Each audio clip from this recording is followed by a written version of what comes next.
Hello students, कैसे हैं आप लोग। आज हम स्टडी करेंगे क्लास 10th का lesson number 7 control and coordination. तो सबसे पहले स्टूडेंट मैं आपको बताऊंगी कि क्या रिलेशन है कंट्रोल और कोऑर्डिनेशन में। ठीक है, कंट्रोल का मतलब नियंत्रित करना, किसी चीज़ को रोकना। अनकोऑर्डिनेशन यानी एक सही टाइम पर एक सही तालमेल के साथ उस कार्य को या उस क्रिया को हमें एकदम से रोक देना।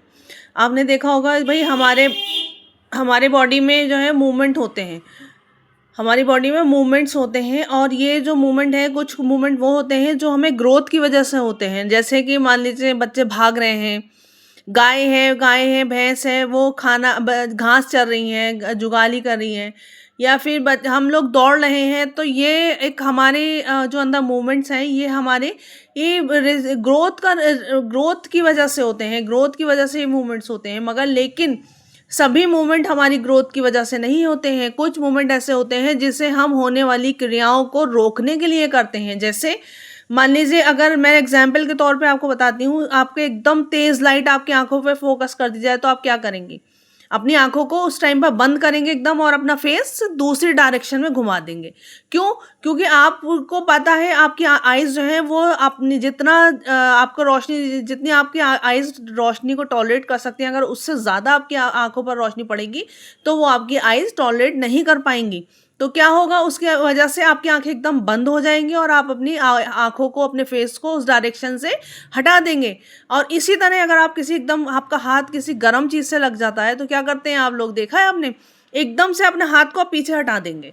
हाथ को पीछे हटाते हैं ना, यही वजह होती है। क्यों? क्योंकि आपको मालूम है कि अगर आपका हाथ जो है वो तेज़ गर्म से टच होता है तो आपका हाथ जल सकता है, वो आपके लिए डेंजरस हो सकता है। तो ये वो क्रियाएं, ये वो रिस्पॉन्स होते हैं जो हम क्रियाओं को रोकने के लिए करते हैं, जो हम क्रियाओं को रोकने के लिए करते हैं। अब अचानक होने वाली जो क्रियाएं हैं, उसकी वजह से हम अगर अपने हाथ को, अपने आप को जो कंट्रोल करते हैं, ये क्रिया कहलाती है कंट्रोल करना। किसी भी चीज़ को, किसी भी मूवमेंट को कंट्रोल करना, और जो राइट टाइम और बिल्कुल एग्जैक्ट टाइम पर हम अपने रिस्पॉन्स को रोकते हैं, अपनी मूवमेंट को रोकते हैं, तो ये कोऑर्डिनेशन होता है। जो कि हमारे ऑर्गन हमें ये करने के लिए कहते हैं, हमारा ब्रेन हमें करने के लिए बोलता है। ठीक है, तो आप हम इसी के बारे में हम बात करेंगे अब आगे। अब सबसे पहले हम क्या चीज़ है, ये किस चीज़ से रिलेटेड है? वही नर्वस सिस्टम। हमारी जो जितने मूवमेंट्स हैं वो नर्वस सिस्टम हमारे कंट्रोल करता है। हमारे ऑर्गन्स के बीच कोऑर्डिनेशन जो है वो हमारा नर्वस सिस्टम ही कंट्रोल करता है, उसके बीच में बैलेंस को बनाकर रखता है। तो हम बात करेंगे सबसे पहले, व्हाट इज नर्वस सिस्टम। हाँ, सबसे पहले हम लोग नर्वस सिस्टम को डिफाइन करेंगे। तो नर्वस सिस्टम क्या है? ह्यूमन बॉडी का वो सिस्टम जो कि सोचने, समझने, चीज़ों को याद रखने के साथ साथ ह्यूमन और बॉडी के डिफरेंट ऑर्गन के बीच कंट्रोल एंड कोऑर्डिनेशन को मेंटेन रखता है, वो नर्वस सिस्टम कहलाता है। ये 3 टाइप्स का होता है। आप सेंट्रल नर्वस सिस्टम है, पेरिफेरल नर्वस सिस्टम है, और ऑटोनोमस नर्वस सिस्टम है। ठीक है, अब अचानक से आप देखिए, कि आपका हाथ लग जाता है किसी गर्म चीज़ पर, तो आप कैसे उसको वो करते हैं, पहचानते हैं कि ये आपके लिए डेंजरस हो सकता है। आप एकदम हाथ को अपने हटा लेते हैं। ये आपने जो अपना हाथ हटाया, या आपने जो रिएक्शन किया, किसी भी एक्शन के अगेंस्ट रिएक्शन जो आप करते हैं, वो कैसे करते हैं, वो किस तरह हमारा माइंड इस चीज़ को पहचानता है। ये हमारे सेंसरी ऑर्गन्स होते हैं जो कि हमारे एक्शंस को, हमारी प्रतिक्रिया को पहचानते हैं, या हम जो क्रिया हो रही है उसको आइडेंटिफाई करके हमें मैसेज देते हैं कि ये चीज़ हमारे लिए हार्मफुल है या हेल्पफुल है। ये सभी इंफॉर्मेशन जो हैं ये नर्व सेल के डेंड्राइट से ये कलेक्ट की जाती हैं। अब नर्व सेल्स में एक थ्रेड लाइक स्ट्रक्चर होते हैं जिसे डेंड्राइट्स कहा जाता है। जब ये किसी सरफेस से टकराते हैं ना, या किसी सरफेस को छूते हैं, टच करते हैं, तो उसके बाद इनमें केमिकल रिएक्शंस होती हैं, जो कि कहना चाहिए इलेक्ट्रिकल इम्पल्स को क्रिएट करती हैं। इलेक्ट्रिकल इम्पल्स यानी मतलब विद्युतीय आवेग जो होते हैं ना, उनको क्रिएट करती हैं।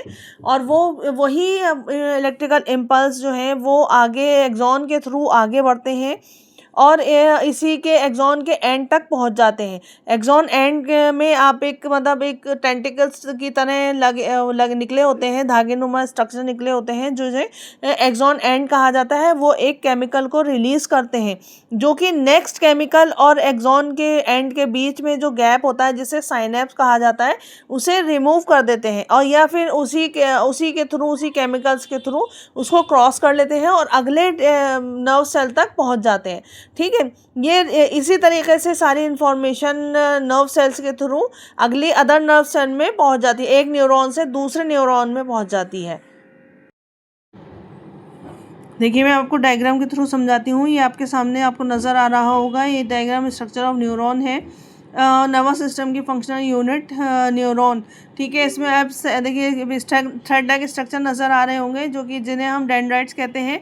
ये हैं डेंड्राइट्स। देखिए ये थ्रेड लाइक स्ट्रक्चर नज़र आ रहे हैं, इन्हें डेंड्राइट्स कहा जाता है। जब ये किसी ऑब्जेक्ट या किसी सरफेस से टकराते हैं, टच होते हैं, तो ये इनके अंदर एक केमिकल क्रिएशन होता है, केमिकल रिएक्शंस होती है जिससे कि इसमें इलेक्ट्रिकल इम्पल्स जो है वो क्रिएट होते हैं। अब इसी ये जो गोल सा नज़र आ रहा है ये सेल बॉडी है, इसी से मिला हुआ एक थ्रेड लाइक स्ट्रक्चर निकला रहता है जिसे हम क्या कहते हैं, नर्व फाइबर कहते हैं। इसमें से जब इलेक्ट्रिकल इम्पल्स बनते हैं, क्रिएट होते हैं, तो वो इसी नर्व फाइबर के थ्रू होकर गुजरते हैं और इसके चारों तरफ एक इंसुलेटिंग शीट होती है जिसे माइलिन शीट कहा जाता है। जहाँ जहाँ ये माइलिन शीट एब्सेंट होती है एक छोटा सा गैप होता है, उसे नोड ऑफ रेनवियर कहते हैं। पूरे नर्वस सिस्टम में एक न्यूरॉन्स का जाल सा बना हुआ होता है, दो न्यूरॉन के बीच एक गैप होता है बारीक सा जिसे साइनेप्स कहते हैं। ये केमिकल जो है इसी गैप को पार करने में मतलब ईजी हो जाते हैं और इसे हेल्प करते हैं, इसी न्यूरॉन को पास करने में हेल्प करते हैं। ठीक है, अब जो नर्व सेल्स हैं वो तीन टाइप्स की होती हैं। सेंसरी न्यूरॉन है, मोटर न्यूरॉन है एंड इंटर न्यूरॉन है। ठीक है, अब जो सेंसरी न्यूरॉन जो होते हैं वो जो बॉडी के विभिन्न पार्ट से ब्रेन तक इन्फॉर्मेशन को पहुंचाते हैं, और जो मोटर न्यूरॉन जो होते हैं वो ब्रेन से इन्फॉर्मेशन को बॉडी के अदर पार्ट्स तक पहुंचाते हैं।